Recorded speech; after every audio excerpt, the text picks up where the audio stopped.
어제 말씀 기도 부흥회를 진행하면서 우리가 계속 보고 있는 본문의 말씀에 따라 보지 못하였었지만 앞에 신명기 14장 앞부분의 말씀은 가나안 땅에 들어가서 무엇을 먹어야 될지 무엇을 먹지 말아야 될지에 대한 그러한 말씀이 나와 있습니다. 그리고 이어서 14장 그 후반부 오늘 우리가 본 말씀은 11조에 대한 말씀입니다.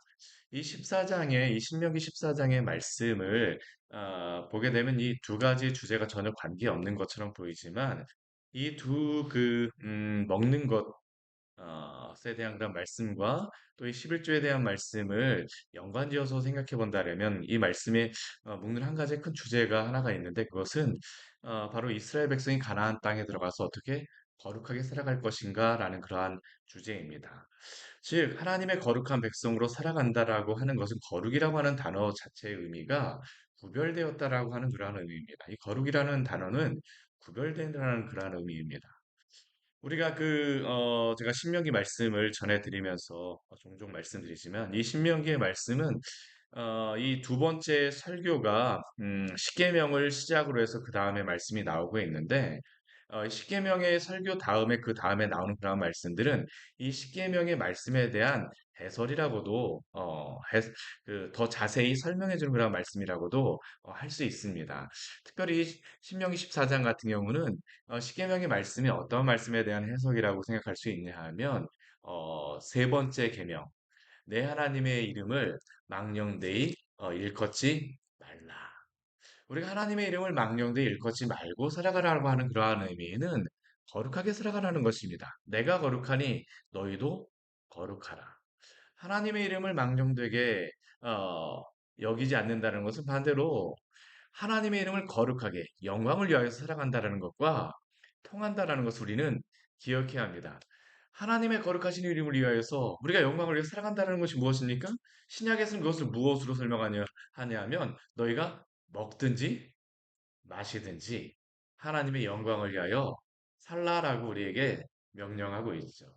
우리가 함부로 먹고 함부로 마시고 살아간다라는 것은 하나님의 이름을 우리가 영광되이 살아가는 삶이 아닙니다.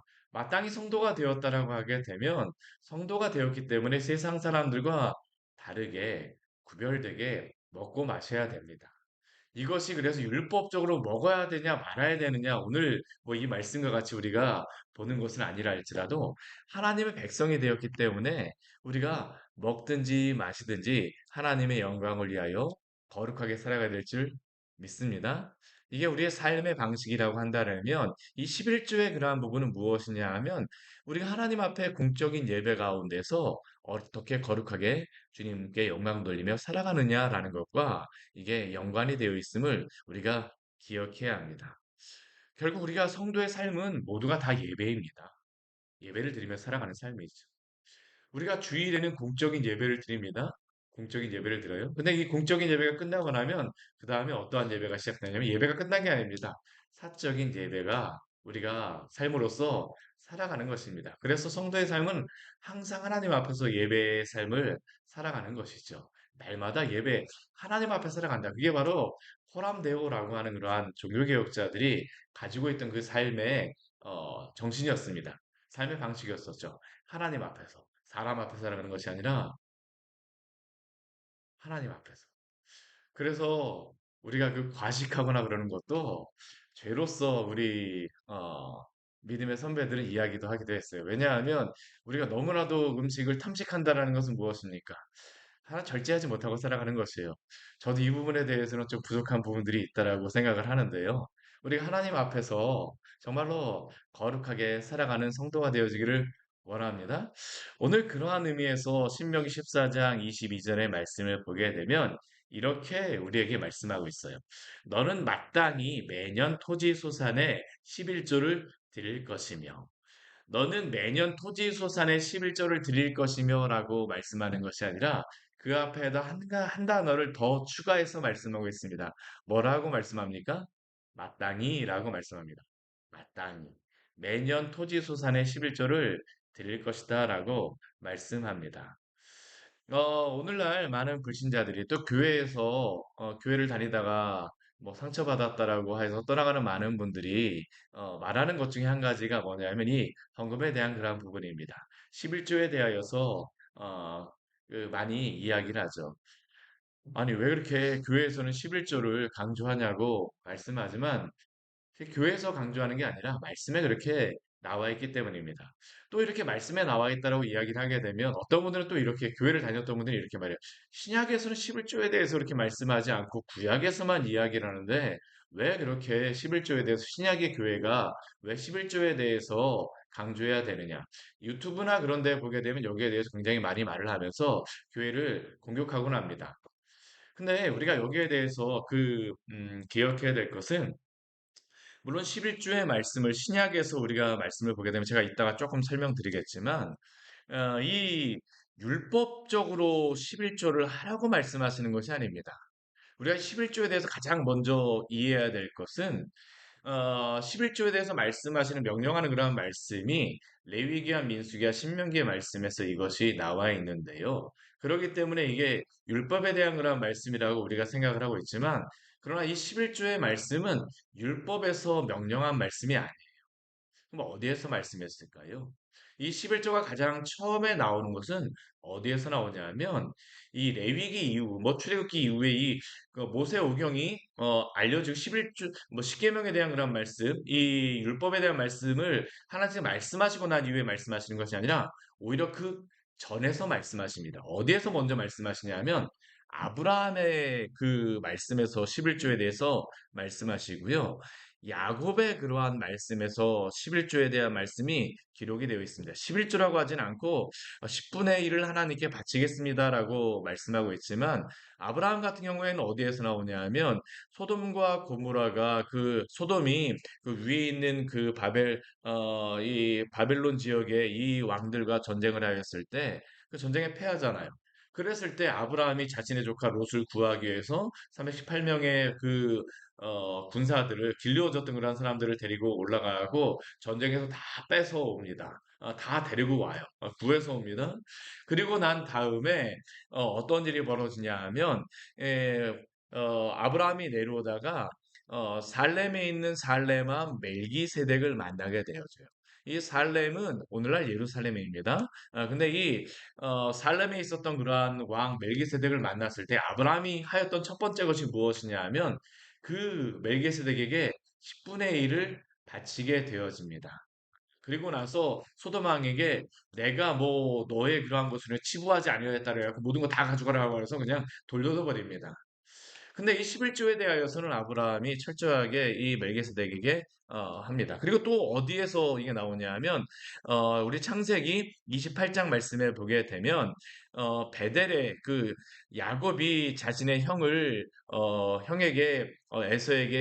에서가 죽이겠다고 하자 쫓겨서 도망갔을 때에 도망가는 첫 번째 그가 쉬었던 장소가 어디였었냐면 베델에서 쉬게 됩니다. 베델에서 그 환상을 보게 되죠. 사들에서 올라갔다, 내려갔다. 하나님이 내려오셔서 그 야곱을 만나주는 그러한 장면도 나와 있는데, 근데 여기에서 이러한 장면을 보고 나서 그 야곱이 그 장소를 베델이라고 이름을 짓습니다. 하나님의 집이라는 게 바로 베델이라는 그러한 의미인데요. 근데 그러고 나서 그가 이 환상을 보고 꿈을 꾸고 나서 깨고 나서 그가 무엇을 하나님 앞에 약속하냐면 제가 하나님께서 안전하게 돌아오게 하시면 이곳에 하나님의 집을 짓고 10분의 1의 그러한 예물을 하나님께 바치겠습니다라고 약속을 합니다. 왜 이 말씀을 드리냐 하면 율법에서 명령하였기 때문에 아브라함과 야곱이 11조를 드리지 않았다라는 겁니다. 그럼 어디에서 하나님이 말씀하셨을까요? 말씀하신 데가 없어요, 사실은요. 어디에서 바치라라고 하나님이 말씀하신 데가 없습니다. 그 이야기는 뭐냐 하면 이 11조에 대한 그런 말씀은 창조의 법으로서 하나님이 알려주셨다라는 겁니다. 이들이 아담 이래로 이들이 하나님 앞에 이 10분의 1의 그러한 것을 그냥 바쳐 왔다라는 겁니다. 하나님의 백성은 마땅히 하나님의 백성이기 때문에 20분의 1을 하나님 앞에 바치고 예배하였다라는 것이죠. 예배 가운데 하나님께 드리는 헌물이 있었다는 것을 우리에게 말씀합니다. 그래서 오늘 우리 22절 말씀해 보게 되면 무엇이라고 말씀합니까? 마땅이라고 이야기하는 겁니다. 그리고 이 마땅이라고 하는 의미는 또 무엇과 연관이 되어 있냐면 아까도 말씀드렸었지만 이게 시계명의 법과 그 관련이 있다라고 말씀드렸잖아요. 무엇 때문입니까? 우리 세 번째 계명 하나님의 이름을 망령되이 일컫지 않기 위해서 하나님의 백성이 되었기 때문에 11조를 바침으로 하나님의 백성이 되어지는 것이 아니라 11조를 드린다는 의미는 무엇입니까? 이미 하나님의 백성이기 때문에 드린다라는 겁니다. 아브라함도 그렇고 야곱도 그렇고 동일합니다. 하나님의 백성이 되었기 때문에 하나님 앞에 바치게 되어지는 것이죠. 그래서 오늘 말씀하는 게 바로 마땅히 매년 토지소산의 11조를 드릴 것이며라고 말씀합니다. 근데 이것이 도대체 하나님의 거룩하신 이름, 예배와 무슨 연관이 있습니까? 우리 23절 말씀해 보게 되면 왜 11조를 이 예외 가운데에서 드려야 되는지를 우리가 알 수 있습니다. 우리 23절 말씀 같이 한번 읽겠습니다. 내 하나님 여호와 앞, 곧 여호와께서 그의 이름을 두시려고 택하신 곳에서 내 곡식과 포도주와 기름의 11조를 먹으며 또 내 소와 양의 처음 난 것을 먹고 내 하나님 여호와 경외하기를 항상 배울 것이니라. 아멘. 우리 23절 말씀에 오게 되면 왜 11조를 드리라라고 우리에게 말씀하는지를 명확하게 말씀하시죠. 왜 그렇습니까? 이 11조를 드림으로 말미암아 여호와 경외하기를 항상 배우라라고 우리에게 말씀합니다. 이 11조를 드린다라는 것은 우리 그냥 사람에게 어떠한 의미가 있을까요? 11조를 드린다라는 게 이게 참 아까울 수밖에 없습니다. 인간의 그러한 마음으로 본다면 이 물질이 아까울 수밖에 없어요. 누가 돈이 이 세상 가운데에서 아깝지 않다라고 생각하는 사람이 누가 있을까요? 근데 그 아깝다라고 하는 그 마음가짐에 그 중심에는 무엇이 있습니까? 이것이 내 것이다라고 하는 그 생각이 있죠. 이것이 내 것이다. 근데 11조를 드림으로 말미암아 하나님이 이스라엘 백성에게 알려주시는 것이 무엇이냐면 이 가나안 땅에 들어가게 되면 아직까지 가나안 땅에 들어간 것이 아닙니다. 지금 이 말씀을 주시는 게 어디에서 주시는 말씀이니까 가나안 땅에 들어가기 전입니다. 아직까지 11조를 드릴 게 그들은 없어요. 그들이 스스로가 뭐 취하는 게 지금도 마땅히 무엇입니까? 하나님이 다 주셔서 그냥 먹는 것이죠. 광야에서 그들이 어떻게 살았습니까? 지금도 만나가 내리고 있는 겁니다. 만나가 내리고 하나님이 물을 주셨기 때문에 그들이 먹고 살아가고 있는 것입니다. 지금도 그것으로 먹고 살고 있어요. 그런데 이제 가나안 땅에 들어가게 되면 땅을 누가 주십니까? 하나님이 주세요. 그들이 이제 양이나 소나 많은 그러한 것들도 그들에게 생길 것입니다. 다 누가 주시는 걸까요? 하나님이 땅을 주시고 나서 그곳에서 그들의 그 양이나 소라든가 이런 것들도 하나님 그냥 얻게 하십니다. 그들이 우리 말씀 앞에 말씀 보게 되면 나무나 그러한 것들도 그들이 심지 않습니다. 다 그 이전에 있었던 그러한 백성들이 나무나 그런 것들도 다 그냥 했던 거예요. 근데 그들이 그냥 이어받는 것입니다. 근데 그것을 누가 주신 것입니까? 하나님이 주시는 것입니다. 근데 이제 시간이 지나갑니다. 만나가 이제 그칩니다. 그러고 나면 그들이 열심히 일해갖고 곡식도 얻고, 뭐 포도주도 얻고, 뭐 이제 올리브유도 이제 그들이 뭐 감람유도 기름도 얻게 되어질 것입니다. 그렇게 되게 되면 한 30년, 40년, 한 세대 정도는 무엇이라고 생각할까요? 아, 하나님이 주셨어. 라고 생각하지만 한 두 세대만 지나면 그들이 뭐라고 생각하겠습니까? 내가 열심히 했으니까 내가 얻는 거야. 하나님 앞에 드린다라고 하지만 그들은 무슨 마음으로 하나님 앞에 드릴 수 있을까요? 하나님이 뭔가 부족한 것처럼 생각하여서 드리는 것이 그들의 삶에서 일어날 수밖에 없습니다. 근데 오늘 가나안 땅에 들어가기 전에 이스라엘 백성들에게 하시는 말씀이 무엇입니까? 이 모든 것을 다 누가 주었냐라는 것이죠. 이 모든 것의 주인이 누구냐라는 것을 이 11조를 통하여서 하나님이 말씀하시는 것입니다. 예배를 드린다라는 그러한 의미는 무엇입니까? 내 존재가 모두 하나님께 속하였습니다라는 그러한 고백입니다. 이 안식일에 대한 말씀도 제가 말씀드리는 것이 계속 강조하는 것이 무엇입니까? 이 11조에서 첫 번째 출애굽기에서는 창조에 대한 말씀으로서 이 안식일에 대한 말씀을 하시고요. 신명기에서는 이 출애굽에 대한 그런 말씀으로서 하십니다. 이 안식일을 지킨다는 그러한 의미는 하나님이 바로 나의 창조주이시며 구속주이시다라는 것을 삶으로 고백하는 것이 바로 이 주일을 안식일을 지킨다라는 그러한 의미입니다. 우리가 11조를 드린다라는 그러한 것도 동일한 그러한 의미입니다. 나의 삶의 그러한 모든 것이 하나님이 주신 것이요.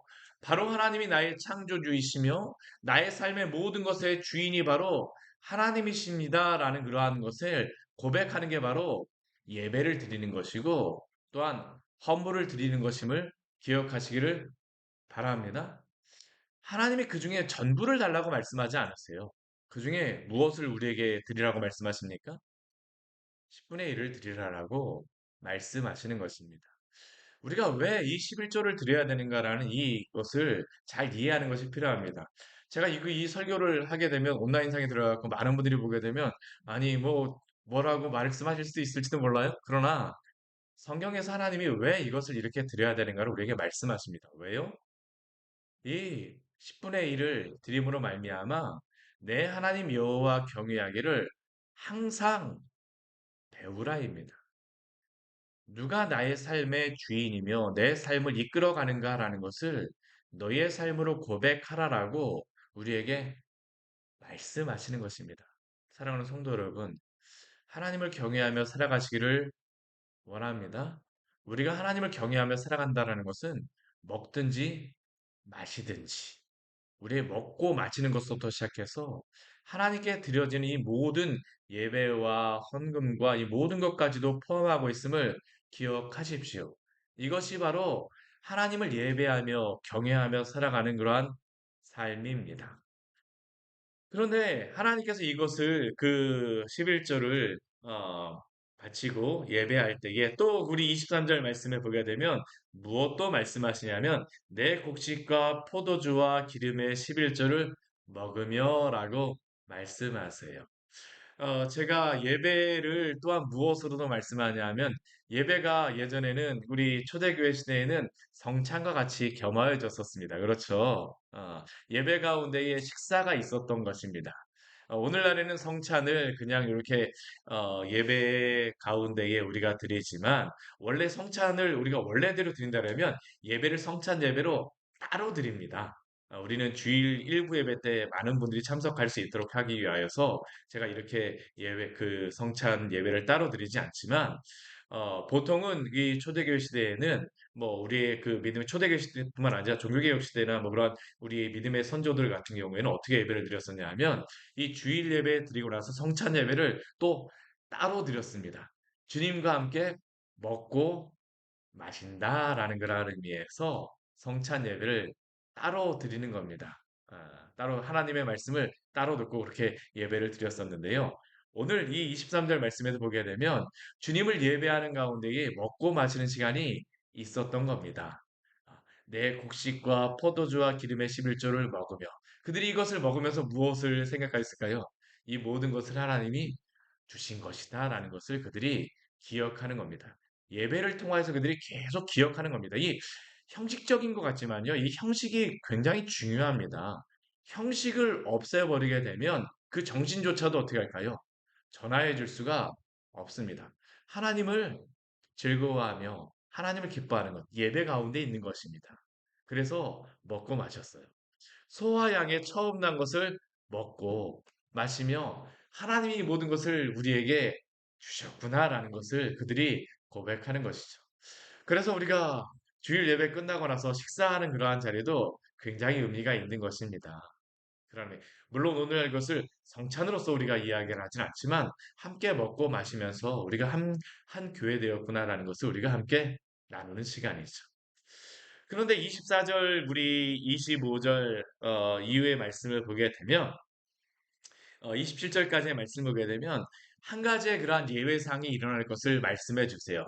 그게 뭐냐면 지금까지는 이스라엘 백성이 이 모압 평지까지만 해도 어떻습니까? 한꺼번에 다 모여 있기 때문에 그냥 한꺼번에 이렇게 먹고 마시는 게 가능해요. 근데 이제 각 지파별로 다 떨어지고 기업을 받게 되면 어떡할까요? 이게 불가능합니다. 가장 위에 뭐 유브라데 강 거기서부터 원래는 하나님이 주신 땅인데 거기서부터 이 베데 그 뭐 부엘셰바 거기까지 오려면 그게 엄청난 거리입니다. 그냥 이스라엘 땅 오늘날 그냥 이스라엘 땅으로 헐몬산서부터 뭐 부엘셰바까지 한다라면 그 엄청난 거리입니다. 몇백 킬로. 근데 원래는 지금은 하나님이 택하신 땅이죠. 그러니까 이 가운데 예루살렘 지금 이제 그렇게 정해지게 되는데 그래도 이게 그 밑에 위에서 올라가려면 몇백 킬로씩 올라가고 내려가야 됩니다. 여기에 양 가지고 소 가지고 이거 뭐 곡식 가지고 온다라고 한번 해보십시오. 11조 하나님이 주신 그 땅에서 뭐 이 두만 이루다 가져온다라고 한번 생각을 해보십시오. 어떻게 될까요? 보통 일이 아닙니다, 이거. 오늘날 같은 경우에는 뭐 화물차로다 해갖고 뭐 한다고 하면 모르지만 이때는 직접 지고 이고 와야 됩니다. 양이나 소를 뭐 이거 가져온다 그래도 양 소한테 끌라 그래도 이거 소 한두 마리 가지고 안 됩니다. 하나님한테 바칠 그러한 짐승을 가져온다 그래도 어떻게 할까요? 오다가 이 길에서 큰일 나는 겁니다. 이 6월절 같은 경우에는 요단강 건너서 오는 사람들은 요단강 물이 그때는 굉장히 깊습니다. 평소에는 깊지 않지만요. 이때는 요단강 강물이 한 100m씩 되는 그런 거리가 되어집니다. 이 우기태에는. 여기 오다 보면 어떻게 할까요? 수영해서 건너와야 됩니까? 이게 쉽지 않아요. 그러니까 뭐라고 말씀하시냐면 행도가 멀기 때문에 택하신 곳으로 너가 가져오게 되면 그 풍부히 가지고 간 것을 갈 수 없을 때에 무엇을 가지고 나왔냐면 대신 돈으로 가져가라고 말씀하십니다. 그래서 그 택하신 곳에 가서 무엇을 하라고 말씀하세요. 그 돈으로 가져온 것을 소나 양이나 포도주나 그 전제로 부어드릴 그런 독주나 그런 것들을 사기 위하여서 내 마음에 원하는 대로 그 11조 가져왔던 것을 가지고 바꾸라는 것입니다. 그리고 하나님 앞에 드리고 또 드리는 가운데 무엇을 하는 겁니까? 예배 가운데 즐거이 또 축제를 즐기는 겁니다. 예배가 사실은 축제였습니다. 예배가 축제였어요. 우리가 예배 가운데 나올 때 우리가 가져야 될 마음이 그래서 무엇일까요? 기쁜 마음으로 나오시기를 축원합니다. 예배는 기쁜 마음이 있어야 됩니다. 주님 앞에 나와서 예배 드리는 자리가 기뻐야 돼요. 이게 근데 사실은 쉽지 않습니다. 쉽지 않아요. 이것도 누가 주셔야 될까요? 이 마음도 하나님이 주셔야 됩니다. 하나님이 주셔야 돼요. 아이들 같은 경우 한번 생각해 보게 되면 물론 멀리서 오게 되면 처음엔 즐거울지 모르지만 매해 오게 되면 아이들 어떡할까요? 아, 요번에도 또 가야 돼요. 뭐 아이들 그렇지 않겠습니까? 근데 그 아이들에게 또 무엇을 이야기할까요? 하나님을 예배하는 것이 즐겁다라는 것을 알려줘야 됩니다. 그래서 우리의 믿음의 그 선배들 같은 경우에는 청교도들 같은 경우에 우리의 믿음의 그 선배들 같은 경우에 주일날 어떤 일을 하신지 아십니까? 주일날 예배 오기 전에 아이들한테 예배가 즐겁다는 것을 알려주기 위하여서 평소에는 한 번도 입지 않았던 옷을 주일날만 입혀줬습니다. 그리고 평소에는 먹지 않았던 그러한 음식을 주일날만 먹게 하였어요. 왜요? 이 주일이 즐겁다라는 것을 알려주기 위함입니다. 사랑하는 성도 여러분, 이 주일을 주 안에서 기뻐하심으로 예배하시기를 축원합니다. 하나님을 예배하는 것이 즐거운 것입니다. 오늘 하나님이 우리에게 말씀하시는 것이 바로 그것이에요. 나를 예배하는 것이 즐겁다입니다. 그래서 우리가 그 소요리 문답 첫 번째 문답이 무엇이었습니까? 하나님께 사람을 창조하신 목적을 무엇이라고 얘기합니까?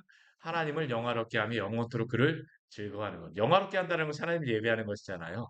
또 예배하는 것이 무엇입니까? 하나님을 즐거워하는 것으로서 우리에게 말씀하고 있는 것입니다. 사랑하는 성도 여러분, 하나님을 예배하는 가운데에 즐거워하시기를 축원합니다. 또한 이 가운데에 무엇을 합니까? 하나님을 사랑하는 것으로서 이 예배를 바치는 것이죠. 또한 이 11조라고 하는 것은 이 11조를 드림으로 말미암아 두 가지 그런 목적이 있었습니다. 우리 말씀에 보게 되면 무엇을 이야기하냐면 우리 27절 말씀에서 레위인을 저버리지 말라라고 이야기를 하죠. 또 우리 그 28절 말씀에서는 우리 같이 한번 읽어볼까요? 매 3년 끝에 그의 소산의 10분의 1을 다 내어 내 성읍에 저축하여. 이때에는 3년마다는 소산의 10분의 1을 다 내어서 성읍에 저축하라고 이야기합니다. 이때는 그 가족이 먹고 마시는 것보다도 더 중요한 게 뭐냐면 이 10분의 1의 그러한 소산을 다 모으는 것이 필요합니다. 왜 그러냐면 우리 29절 말씀에 보면 나와 있어요. 너희 중에 분깃이나 기업이 없는 레위인, 또한 성중에 거류하는 객, 이 이방인들입니다. 다른 데에서 온 사람들, 그리고 또한 고아와 과부들, 먹고 살 수 없는 그러한 것들을 이 고아와 과부도 어떠한 사람이냐면 남편이나 아버지가 얻게 되면 이 기업을 제대로 행사할 수가 없는 사람들입니다. 모두 다 공통적인 특징은 무엇입니까? 기업을 가지지 못한 사람들입니다. 그 사람들을 향하여서 이 11조를 드렸던 이것을 돕고 또한 하는 것에 사용하라는 것이죠. 레위인들과 또한 이 살아갈 수 없는 사람들을 향하여서 함께 즐거워할 수 있는 그러한 양식으로 삼으라라고 말씀하십니다. 결국 그러니까 이 가나안 땅에서는 이 11조를 가지고 무엇을 하라고 하나님께서 말씀하십니까? 하나님을 예배하며 다 함께 즐거워하며 살아가는 것으로서 사용하라라고 말씀하시는 것이죠. 그래서 이 예배는 무엇입니까? 즐거운 것입니다. 한 사람도 즐겁지 않으면 안 됩니다. 이 예배의 시간, 이 주님께 예배하는 날이 오늘도 하나님 앞에 즐거움으로 오늘 이 새벽 예배가 끝난 다음에 삶의 예배 가운데서 즐거움으로 살아가신 우리 성도님 되시기를 축원합니다. 주님이 우리와 함께 계십니다. 같이 기도하도록 하겠습니다. 하나님 아버지 오늘 말씀을 통하여서 우리에게 귀한 은혜를 주니 감사를 드립니다. 오늘 말씀을 통하여 우리가 왜 이 11조의 그러한 예물을 드려야 되며 또한 왜 이렇게 말씀 가운데 우리에게 음, 전하여 주셨는지 알려주시니 감사를 드립니다. 주님, 우리가 하나님의 백성으로서 저의 모든 삶이 예배가 되어지게 하여 주시고 그 모든 삶 가운데 하나님의 영광을 위하여 살아가게 하여 주시고 또한 그 모든 삶 가운데 하나님께 예배함으로 즐거워하는 우리의 성도의 삶이 될 수 있도록 주여 은혜 내려 주시옵소서. 우리 광야의 샘교회에 속한 모든 성도의 삶 가운데에서 하나님 아버지 풍성함이 넘쳐나게 하여 주시고 더 많은 11조를 주 앞에 드리며 하나님 아버지 복된 그러한 삶을 또한 이 땅에서도 누릴 수 있도록 이 모든 것을 하나님이 주셨습니다라고 감사하는 그러한 삶이 될 수 있도록 그 모든 삶도 주님 주장하여 주시고 인도하여 주시옵소서. 예수님 이름으로 기도드립니다. 아멘. 이 오늘 말씀 같이 기억하시면서 기도하며 나아가도록 하겠습니다.